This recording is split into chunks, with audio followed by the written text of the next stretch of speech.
Hello, hello, hello. How's it going?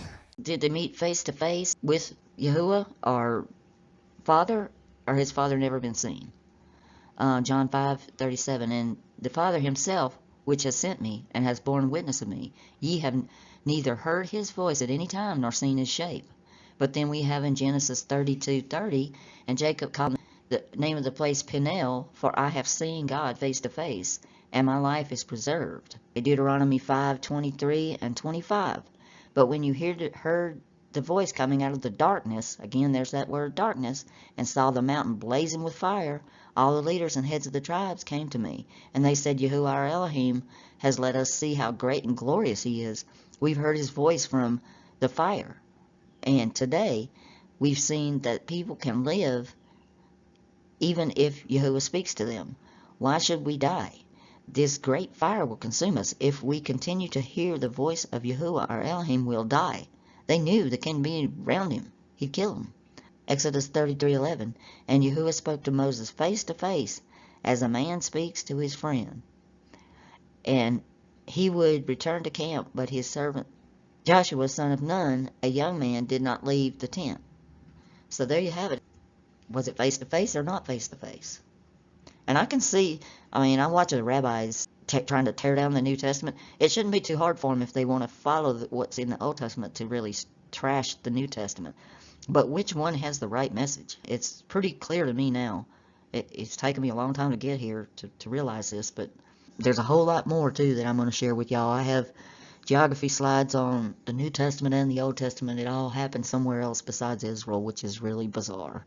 And I mentioned that to one of the rabbis the other night in chat, and he shut his whole show down. He got so upset. I just mentioned 2 or 3 things, and that's all it took. I'm going to go through and try to get that recorded too, so y'all can have that to listen to. Here's another example. Does Father accept back a rebellious son, or does he stone him to death?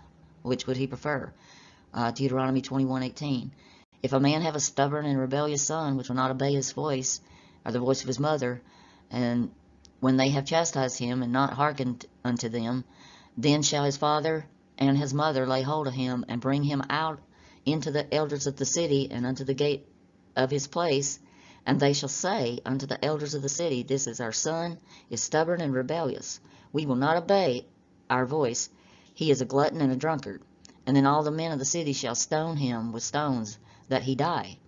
So shalt thou put evil away from among you, and all Israel shall hear and fear. So if a child becomes rebellious, let's just kill him and get rid of that problem. Okay, well, what happens in the New Testament? In Luke 15:17 through 24. But when he came to himself, he said, How many of my father's hired servants have more than enough bread, but I perish here in hunger? And that's another play on words, just talking about my Father, because I think it's more of a thing about the Heavenly Father. And I will say to him, Father, I have sinned against heaven and before you. See, he's talking about heaven, so it's got to be the Father in heaven. I am no longer worthy to be called your son. Treat me as one of the sons of your hired servants. And he arose and came to his father. But while he was still a long way off, his father saw him and felt compassion, and ran and embraced him and kissed him. And the son said to him, Father, I have sinned against heaven and before you. I am no longer worthy to be called your son. But the father said to the servants, Bring quickly the best robe, and put it on him, and put a ring on his hand, and shoes on his feet. And bring the fattened calf, and kill it, and let us eat and celebrate. For this my son was dead, and is alive again, and he was lost, and is found. And they began to celebrate. So this is a loving father that's excited because he comes back, not going to kill him because he messed up. So this is just a totally different message. Here's another example. Does God tempt us or not tempt us? Because all through the Old Testament, there's all kinds of stuff about Yahuwah tempting people or testing them, which is actually the same thing as tempt. Exodus 20:18 through 21, all the people heard the thunder and saw the lightning. And they heard the blast of the ram's horn, and saw the mountain covered with smoke. And they shook with fear, and stood at a distance. Then they said to Moses, You speak to us, and we'll listen, but don't let Elohim speak to us, or we'll die. Moses answered the people, Don't be afraid. Elohim has come only to test, so that you will be in awe of him and won't sin. The people kept their distance, while Moses went closer to the dark cloud where Elohim was. Several things stand out about that. They heard the thunder and the lightning. What did the Son of Man say? He saw Satan fall like lightning. They shook with fear. All in respect, yeah. All in respect of Father being Father and being over everybody is wonderful. But I don't think I want to worship something I'm deathly afraid of. I mean, that just doesn't make sense to me. He actually wanted them to be afraid. And I don't think you can be browbeat into not sinning. I think you choose not to sin because you love Father, not because something's going to destroy you. I keep looking at these things and I'm going, oh wow, he was in a dark cloud. Again, there's the darkness. And they kept their distance. They were afraid if he even talked to them, they were going to die. Then when the Son of Man was telling us to pray, he said, and lead us not into temptation, but deliver us from evil. So that's where that don't lead us into temptation comes from, and get us away, deliver us from the evil comes from. And then James said, and I don't know how much weight I carry in James's book, but he said that God can't be tempted with evil. He himself tempts no one. So James is a book I'm going to be looking heavily at. There's some major differences between the Old Testament and the New. And I used to think that people carrying around the New Testament only had half of the scriptures. They may have the best half. I'm really looking at all this very, very strongly. And I'm seeing a lot of problems comparing the two. And I think it'll probably be very clear by the time you get to the end of this video how big of problems there are. Isaiah 19:14. I didn't put a whole lot on here. I don't know. I couldn't decide what I wanted to say about this verse, but it disturbs me. Yahuwah has mixed a perverse spirit in their midst, and have led Mitzrayim astray in all their work, as a drunkard sways in his vomit. Why would a loving Father mix us up with a perverse spirit? That doesn't make any sense to me. Why would he even want to do that? Here's the light and the dark. This is just, to me, it's just such a big contrast. John 3:19. And this is the judgment. The light has come into the world, and the people love the darkness rather than the light, because their works were evil. For everyone who does wicked things hates the light, and does not come into the light, lest his works be exposed. But whoever does what is true comes to the light, so that he may be clearly seen that his works have been carried out in God. I have come into the world as light, so that whoever believes in me may not remain in darkness. So it's like a removal from darkness thing. When we look at 2 Chronicles 6:1, then Solomon said, Yahuwah has said he would dwell in thick darkness. Isaiah 45:7, I form light and create darkness. I make well-being and create calamity. I am Yahuwah who does all these things. Deuteronomy 4:11, and he drew nigh and stood under the mountain, and the mountain burned with fire up to heaven. There was darkness, blackness, and tempest. Psalms 18:11, he made darkness his covering, his canopy around him, thick clouds dark with water. Everything is always dark, gloom, smoke, fire. It reminds me of Volcano God. That's the mental picture that I conjure up in my brain as an artist when I read the words, because I think I read different than most people because I see a mental picture as I'm reading. I don't know if everybody does that, but I always have. One race chosen, or the whole world? I showed y'all the statistics on how tiny Judah is compared to the world. When John 13:34, a new commandment I give you, that you love one another just as I have loved you, you also are to love one another. He didn't say just love Judah, just love Israel, just love a Russian, just love this person or that person. He said love one another, period. Job 16:9. Does Yahuwah hate or love? He has torn me with his wrath and hated me. He has gnashed his teeth at me, and my adversary sharpens his eyes against me. And Job literally means the hated. Malachi 1:3. But Esau I have hated. I have lain waste his hill country and left his heritage to jackals of the desert. And now look at John 3:16. Everybody knows this verse. For God so loved the world that he gave, not sacrificed, his only Son, that whoever believes in him should not perish but have eternal life. He so loved the world, not Jacob, not Israel, not just one tribe or the other tribe, the world. And it says gave, It does not say sacrifice. That I just cannot even stress enough. I don't think there was a human sacrifice.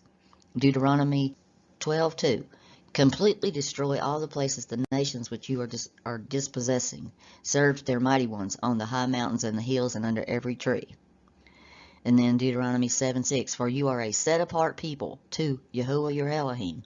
YHWH your Elohim has chosen you to be a people for himself, a treasured possession above all the peoples on the face of the earth. That's not loving everybody. That's loving one little race. And that is what they think too, when they are the chosen ones. And they cut jokes. I've seen comedians cut jokes that were Jewish, saying, well, one thing that the Jewish is taught, and I can't remember who did it, but it was on like Saturday Night Live, is that we're taught that we're chosen and we're special and we're better than everybody else. And they joke about it. But in reality, they really do think that. 1 Chronicles 16:13, O seed of Israel, his servant, O children of Jacob, his chosen ones. Genesis 19:13, for we are going to destroy this place because the cry against them has grown great before the face of YHWH, and YHWH has sent us to destroy it. And he was telling people to wipe out this country and that race and kill this one and kill that one, and I just don't think that's from Father. I just can't see it.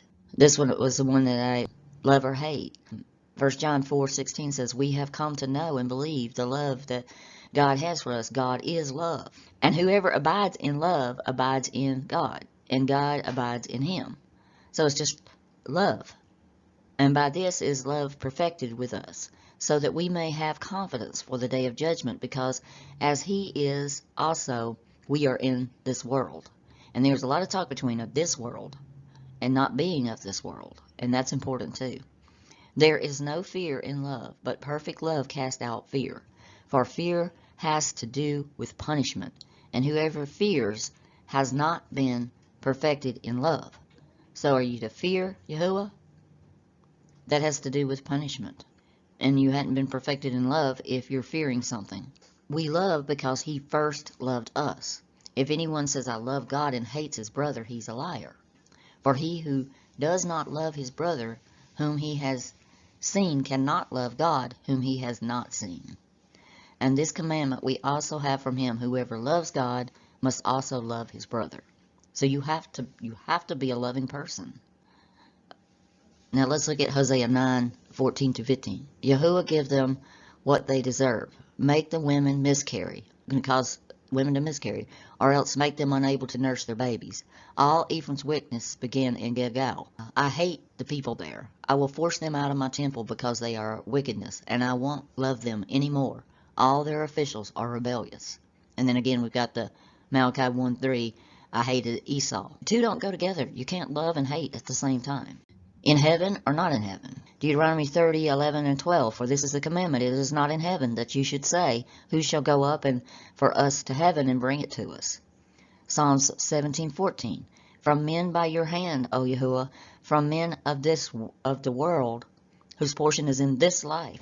Is it in heaven or is it down here on earth? Then Matthew 23:9, and call no man father on earth, for you have one Father who is in heaven. And then Matthew 23:13, but woe to you, scribes and Pharisees, hypocrites, for you shut up the kingdom of heaven in the people's faces. They were teaching this Old Testament stuff. For you neither enter yourselves, nor allow those who would enter to go in. John 3:31, he who comes from above is above all. He who is of earth belongs to the earth and speaks in an earthly way. He who comes from heaven is above all. Is YHWH a man or a spirit? We're told in John 4:24, and I won't repeat now again the same verses. God is spirit, and they that worship him in spirit must worship him in spirit and truth. Then Exodus 13:3 says, YHWH is a man of battle.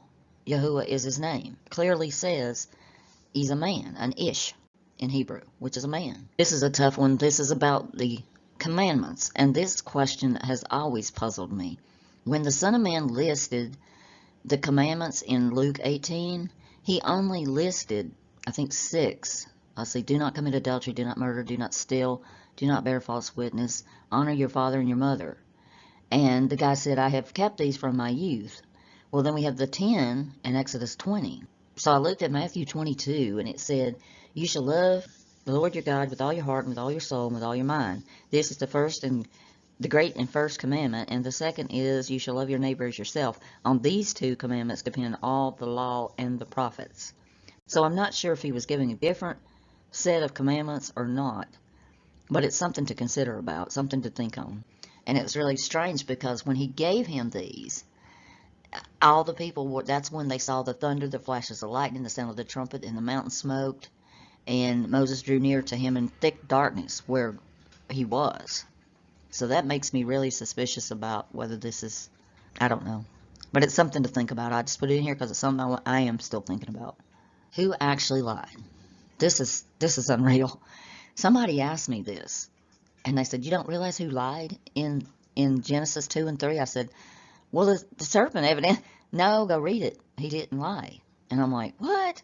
And I went and read it, and I tried to read it with, they said, read it with fresh eyes. Don't think about what you've been taught. Let's look at it. Genesis 2:16. "And Yahuwah Elohim commanded the man, saying, You shall surely eat of every tree of the garden, but the tree of the knowledge of good and evil, and you shall not eat, for in the day that you eat of it, you shall surely die.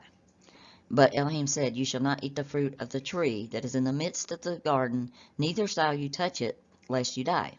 Okay, that promises like you're going to die that day, or you're going to die when you touch it, one of the two. Genesis 3:4. "But the serpent said to the woman, You will not surely die. For Elohim knows, when you eat of it, your eyes will be open, and you will be like Elohim, knowing good and evil." Here's the outcome. Genesis 3:7. "The eyes of both of them were opened, and they knew that they were naked, and they sewed fig leaves together and put them on." Okay, who lied in that one? Yahuwah did. They didn't die that instant, but the serpent was correct. Their eyes were open. Genesis 3:22. "And then Yahuwah Elohim said, Behold, the man has become like one of us, in knowing good and evil.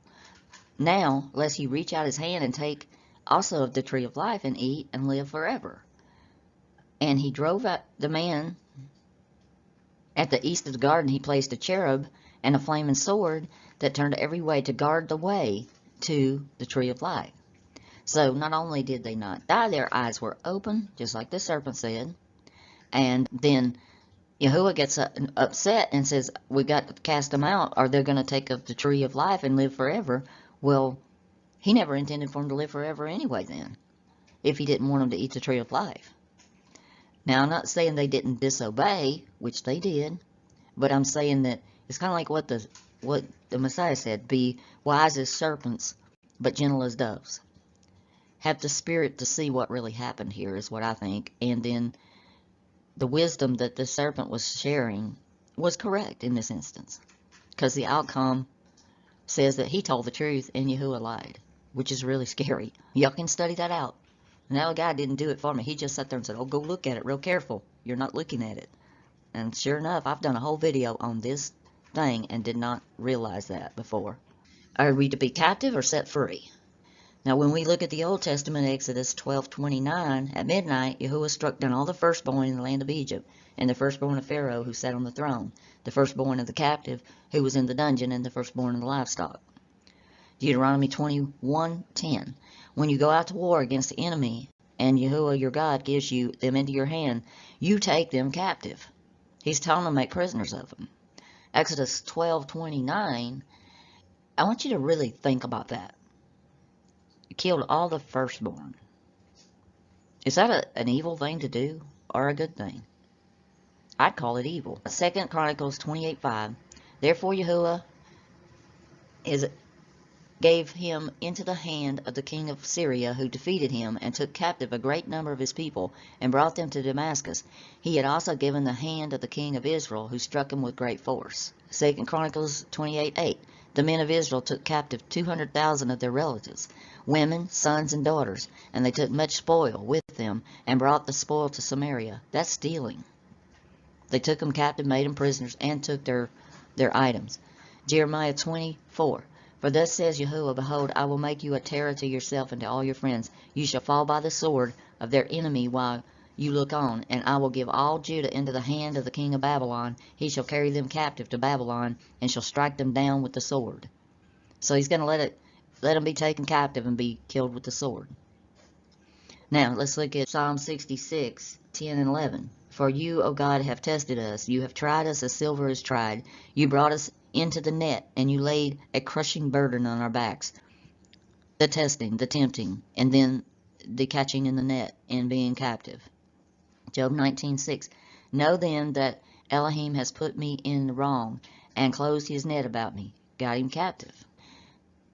Now looking at Luke 4:18, the Spirit of the Master is upon me because he has anointed me to proclaim the good news to the poor. He has sent me to proclaim liberty to the captives and recovering of sight to the blind, to set at liberty those who are oppressed, to claim the year of the Master's favor. So there's a setting free, a liberty. It's just totally different. Is fire from Father's Spirit. Leviticus 9:24, and there came a fire out of before Yahuwah, and it consumed upon the altar the burnt offering of the fat, which when all the people saw, they shouted and fell on their faces. Scared them. 1 Chronicle 21:26, and David built there an altar to Yahuwah, and offered up a burnt offering and a peace offering, and cried to Yahuwah, and he answered him by fire out of heaven. On the altar the whole burnt offering, and it was consumed, the whole burnt offering. Judges 6:21. Then the angel of Yahuwah put forth the end of the staff that in his hand, and touched the flesh and the unleavened cakes, and there rose up fire out of the rock and consumed the flesh and the unleavened cakes, and the angel of Yahuwah departed out of his sight. So we got 3 incidences of fire coming down. Then when we look at Luke 9, when James and them wanted to bring fire down, they were rebuked. And said, he turned and rebuked them and said, Ye know not what manner of spirit ye are of. For the Son of Man is not come to destroy men's lives, but to save. You get the idea. You got fire versus no fire. This is about, does Father give serpents of bread?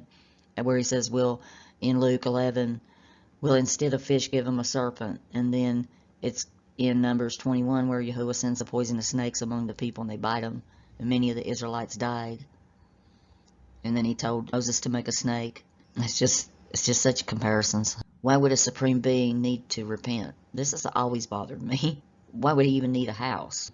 Jeremiah 26:2. Thus says Yahuwah, stand in the courtyard of the house of Yahuwah, and speak to the cities of Judah, which have come to bow themselves in the house of Yahuwah. All the words that I command you to speak to them, do not diminish a word. If so, that they listen, and each turn from their evil way, then I shall repent of the evil that I plan to do to them, because of the evil of their deeds. So he's planning evil and then trying to get them to do something else, and then he'll repent. 1 Chronicle 21:15, and God had sent angel of Jerusalem to destroy it, and as he was destroying it, Yahuwah saw and repented for the evil, and said to the angel that he was destroying, let it suffice thee, withhold thine hand. And the angel of Yahuwah stood by the threshing floor of Orah the Jebusite. So he's constantly having to repent. And you know, the Son of Man said, none is good except the Father. He was telling us something there. Are evil spirits from Father? Matthew 6:13, and lead us not into temptation, but deliver us from evil. He's offering to get us away from evil. But then, like in 1 Samuel 16:14-6, the spirit of Yahuwah turned aside from Sheol, and an evil spirit from Yahuwah troubled him.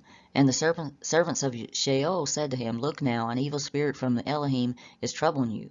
Please let our master command his servants, who are before you, to seek out a man who is skilled in prayer and lyre. And it shall be that the evil spirit from Elohim is upon him, that he shall play with his hand, and you will be well. 1 Samuel 16:23, and it came to be, whenever the evil spirit from Elohim was upon Sheol, that David would take out his lyre and play with his hand, then Sheol would become refreshed and well, and the evil spirit would leave him. 1 Samuel 19:9, and the evil spirit from Yahuwah came upon Sheol, and sat in the house with his spear in his hand, and David was playing the lyre with his hand. So there's a direct evil spirit coming from Yahuwah. Ezekiel 20:25, and I also gave them up to laws that were not good, and right rulings by which they would not live. Now, why would a loving Father do that? Gave them up to laws that were not good, and right rulings by which they would not live.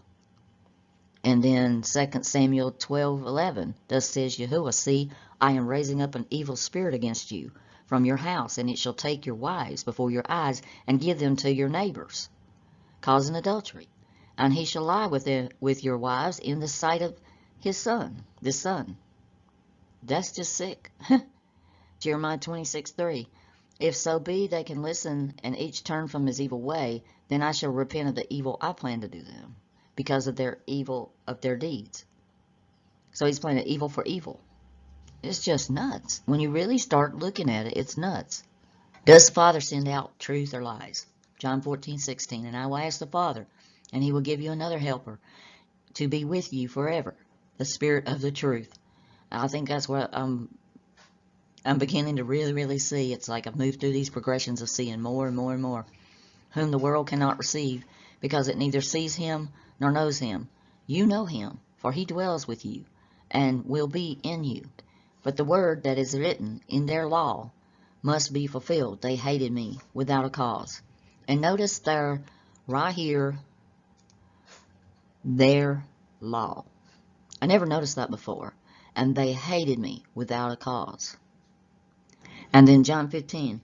But when the Helper comes, whom I will send to you from the Father, the Spirit of truth, who proceeds from the Father, he will bear witness about me. And there is something, I've gone through all the stuff with Paul. I realize that Peter's Abaddon. Seen so much, I feel like I've just been very blessed. But I could have at any point said, okay, enough. I'm just going to drop it. It's not real. It's all made up. But his words have stuck with me. They're just like they're glued to me. I'll be reading the Old Testament and something will pop to my head. Something will pop to my head. And I'm watching all these anti-missionaries, and they're attacking, and they don't even understand. I don't think they see it. I really don't. And I don't think they even know what they have in their hands. Realizing all the geography stuff is really unreal. And I hope I get that out soon, because I really want y'all to see that. His words, they just stick in you, and you can't get rid of them once you hear them. And it's not because I was raised with it. I tried. I went to churches. My family didn't really go. But from the time I was big enough to well, before I could even walk across the street by myself, I had my mama take me. She didn't go, but she would take me across the street and let me go to the Baptist church. And I went every chance I could. But there's just something about this, and I'm not really even sure how to explain it to you. Just keep reading. If you're confused and you're worried, don't be. Just trust Father and just keep reading, because he's going to open it up. He's going to tell you. He's going to show you.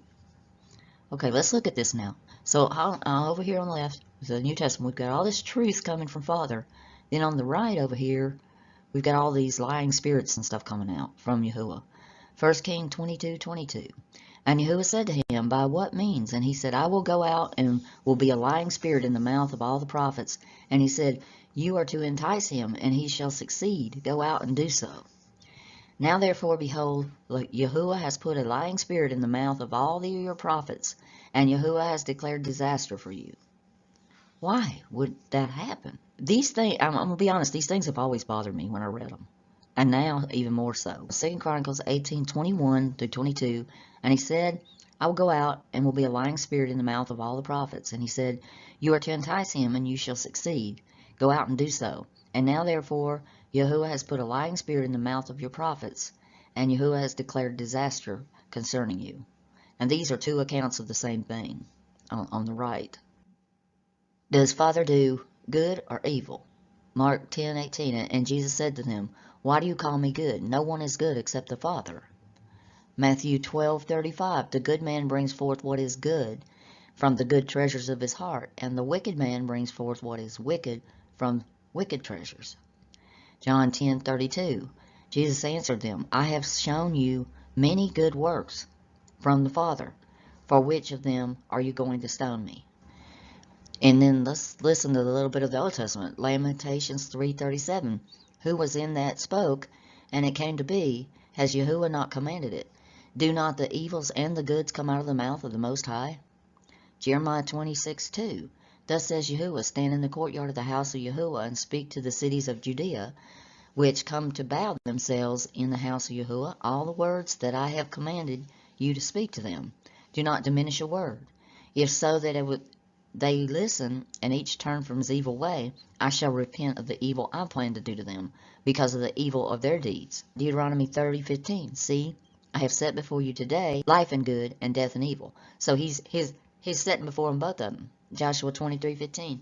But just as all the good things that Yahuwah your Elohim promised concerning you have been faithful for you, Yahuwah will bring upon you all the evil things until he destroys you from off of this good land that Yahuwah your Elohim has given you. So he's given you land, but he's going to destroy you off of it.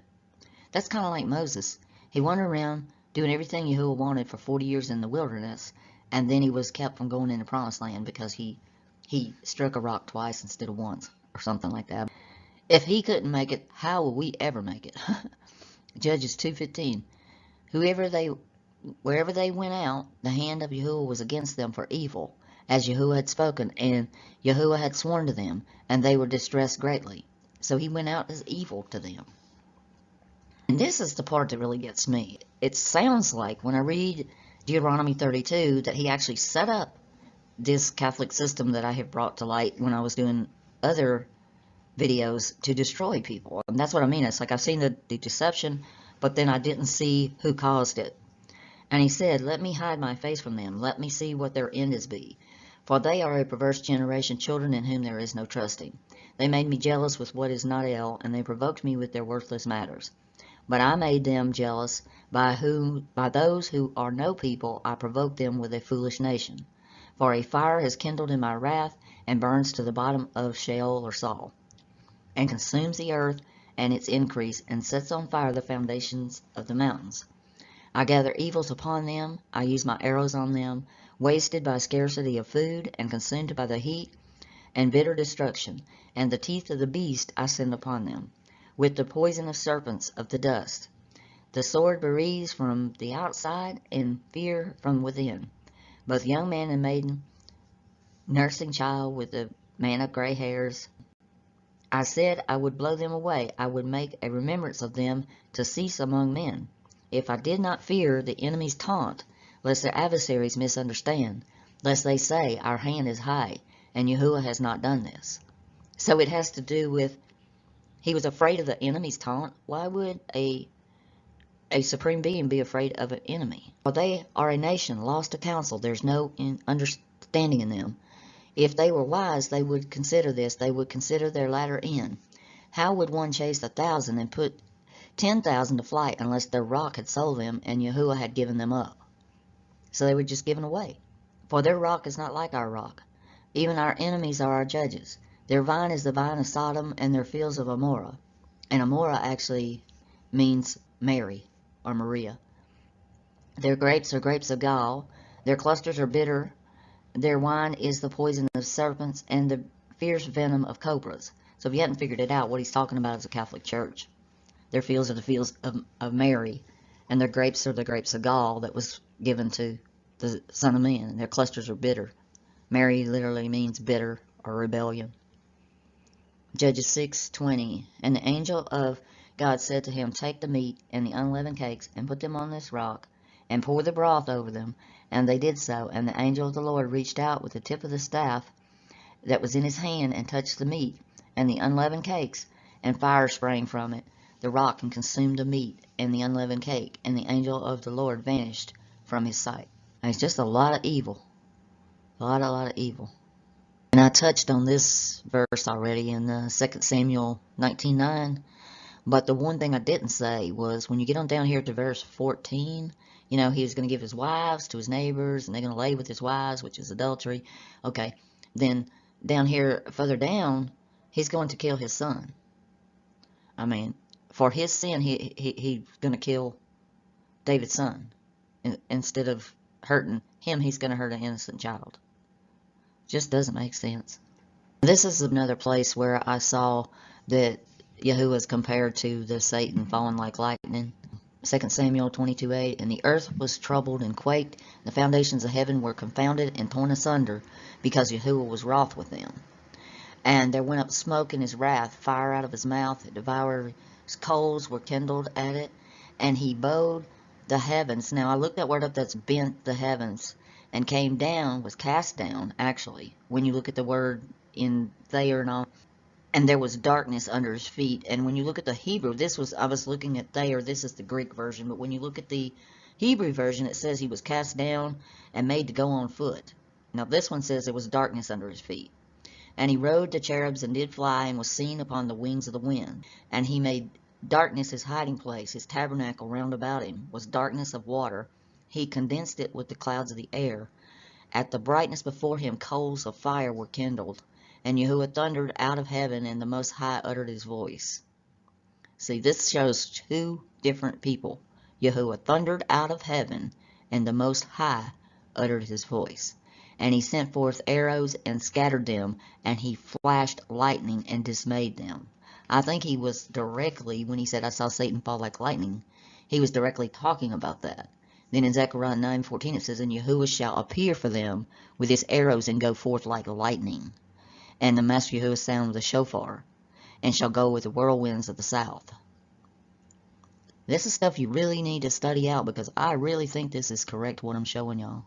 I mean, I could be wrong, and I may change my mind as Father shows me other things, but right now, my heart is telling me that the truth lies with the Son of Man, or Jesus' words, not in the Old Testament. This is another comparison I made between Jeremiah 25:26 through 32 and Matthew 24:43 through 43, where he's talking about his master's delayed, and he begins to beat his fellow servants, and he eats and drinks with drunkards, and the master of the servant will come when he doesn't expect it, and will cut him in pieces, and put him with the hypocrites. In that place there will be weeping and gnashing of teeth.